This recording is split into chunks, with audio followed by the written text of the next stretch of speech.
بسم اللہ الرحمن الرحیم۔ السلام علیکم ورحمۃ اللہ وبرکاتہ۔ دوستو، میرا آج کا موضوع جو ہے وہ ہے صوفی اور درویش میں کیا فرق ہے۔ صوفی کیا ہوتا ہے اور درویش کیا ہوتا ہے، اس موضوع پر آج میں گفتگو جو ہے وہ کروں گا۔ کوشش کروں گا کہ ویڈیو زیادہ لمبی نہ بنے، تو میں اس کی بھرپور کوشش جو ہے وہ کروں گا۔ مختصراً آپ کو جو ہے وہ میں بتاتا جاؤں گا۔ تو بات یہ ہے کہ صوفی جو ہے، صوفی کہتے ہیں صاف کو، پرہیزگار کو، متقی کو۔ یہ سب الفاظ جو ہیں یہ صوفی کے لیے ہے۔ صوفی جب بالکل کوئی بندہ جو ہے وہ گناہ چھوڑ دیتا ہے اور اللہ کے بتائے ہوئے راستے پر وہ چلتا ہے تو وہ صاف ہو جاتا ہے، تو اس کو پھر صوفی کہتے ہیں۔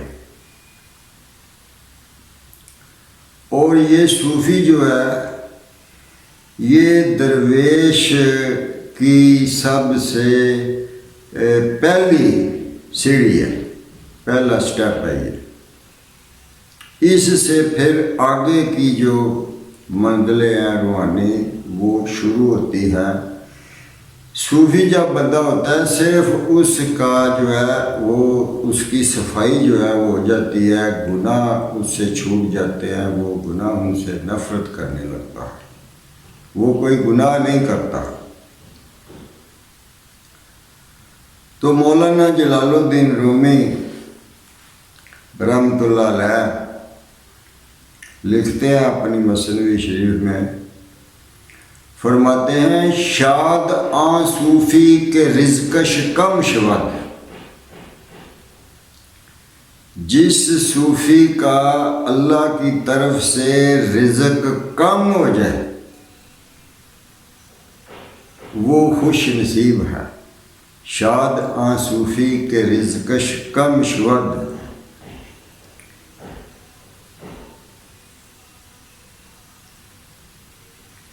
چونکہ گوہر نیست،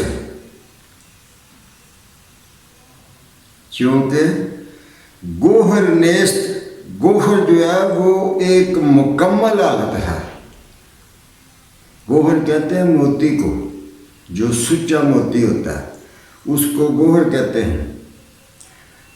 تو میں مختصراً آپ کو یہ بھی بتاتا چلوں کہ وہ موتی جو ہے وہ کیسے بنتا ہے۔ سمندر میں سیپ آپ نے دیکھے ہوں گے، چھوٹے بھی ہوتے ہیں بڑے بھی ہوتے ہیں، اتنے اتنے بڑے بھی ہوتے ہیں۔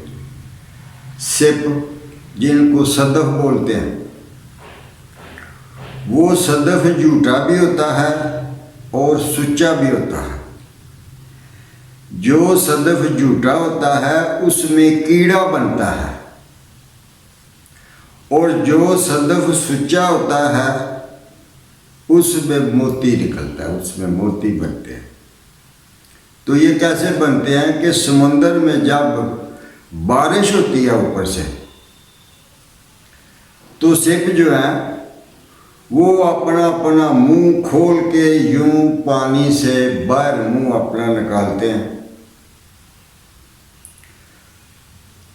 تو کسی کے منہ میں کوئی 2-4 قطرے گر جاتے ہیں، کسی کے منہ میں نہیں گرتا، وہ بھی قسمت کی بات ہوتی ہے۔ تو وہ جو سپ وہ بارش کا قطرہ منہ میں لے لیتا ہے تو پھر وہ منہ کو بالکل ٹائٹ بند کر لیتا ہے، وہ پھر نیچے گہرائیوں میں چلا جاتا ہے۔ وہ سمندر کا پانی وہ منہ ڈھیلا نہیں کرتا، منہ بالکل ڈھیلا نہیں کرتا، کیونکہ اس کے منہ میں اگر سمندر کے پانی کا قطرہ چلا جائے تو وہ بارش والے پانی میں اور سمندر والے پانی میں بہت فرق ہوتا ہے۔ تو اگر اس پانی میں سمندر کا قطرہ جو ہے، سمندر کا پانی اس میں شامل ہو جائے تو پھر اس میں سے موتی نہیں بنتا، اس میں پھر کیڑا بنتا ہے، موتی نہیں بنتا۔ تو وہ جب لے کر سپ جو ہے وہ اس کو گہرائیوں میں چلی جاتی ہے تو پھر وہ اپنا منہ سختی سے بند کر لیتی ہے، پھر اس میں سمندر کا پانی نہیں جانے دیتی۔ جس طرح انسان روزہ رکھتا ہے، جب وہ روزہ جو ہے وہ سحری کر لیتا ہے، اذان ہو جاتی ہے، وہ بند ہو جاتا ہے، ٹائم اس کا ختم ہو جاتا ہے، تو پھر افطاری تک وہ کوئی چیز نہ کھاتا ہے نہ پیتا ہے۔ تو اس کے بدلے میں اللہ پاک کیا فرماتے ہیں؟ اللہ فرماتا ہے کہ روزے کی جو جزا ہے، جو انعام ہے، وہ میں خود ہوں۔ اس میں کوئی ثواب کا ذکر نہیں ہے۔ روزہ ایسی عبادت ہے کہ اس کی جزا اللہ تعالیٰ نے اپنے آپ کو بتایا ہے کہ روزے کی جزا میں خود ہوں۔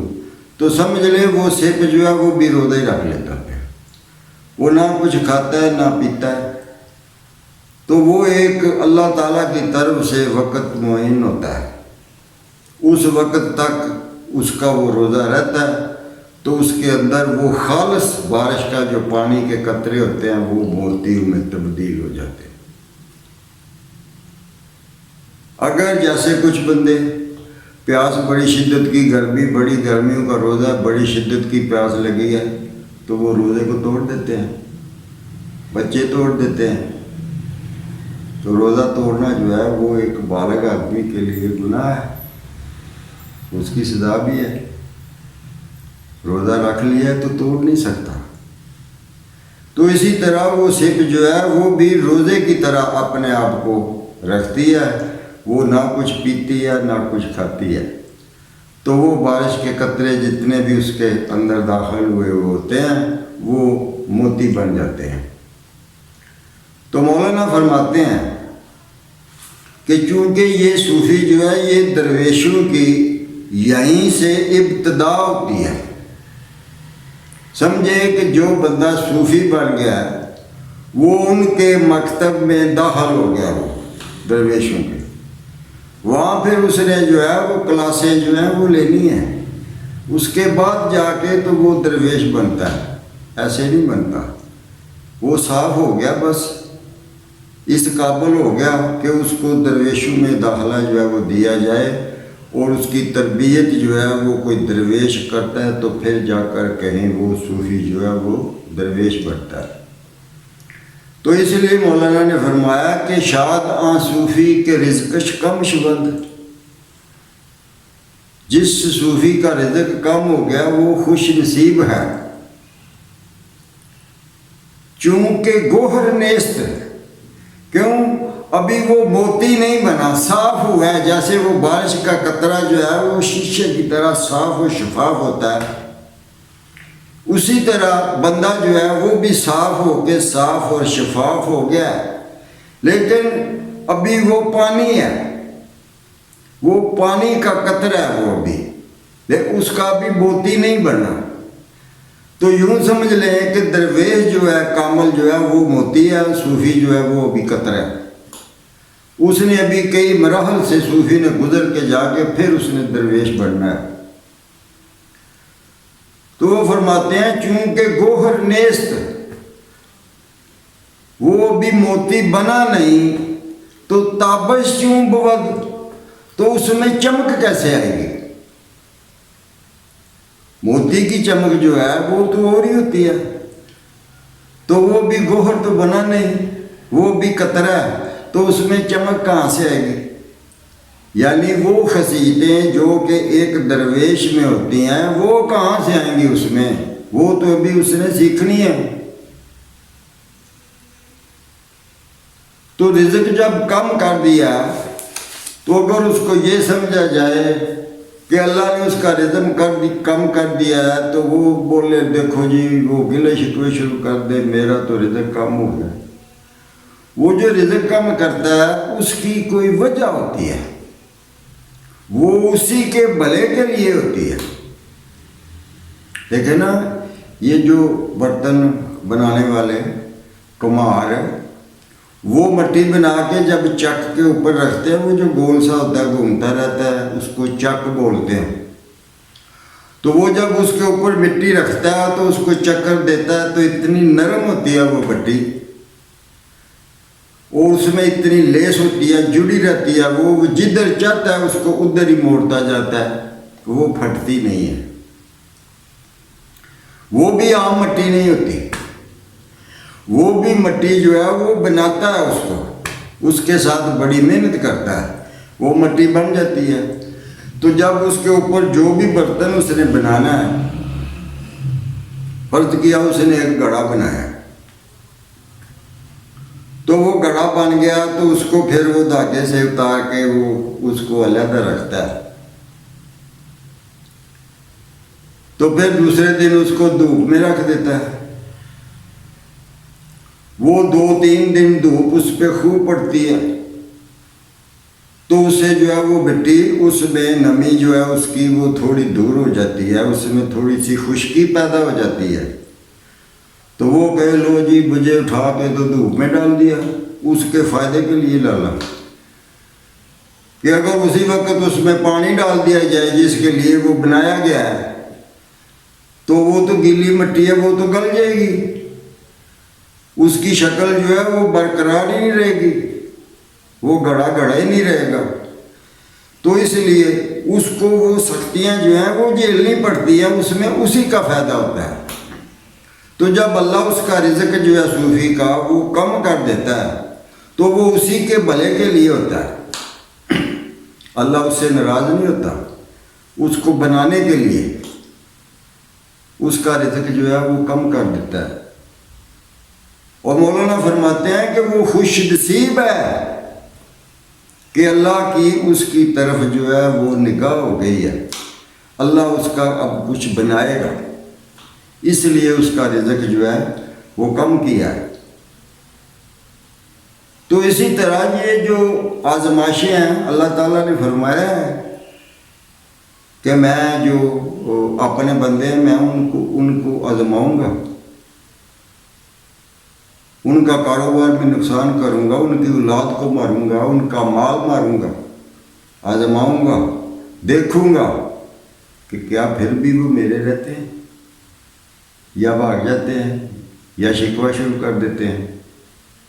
تو یہ جو سختیاں ہیں وہ اس کے لیے جو ہے اس بندے کے لیے جس کے ساتھ اللہ کی لو لگ جاتی ہے, اللہ اس کی تعمیر شروع کر دیتے ہیں, اس کے ساتھ یہ سب کچھ ہوتا ہے اور وہ خوشی سے ان کو برداشت کرتا ہے.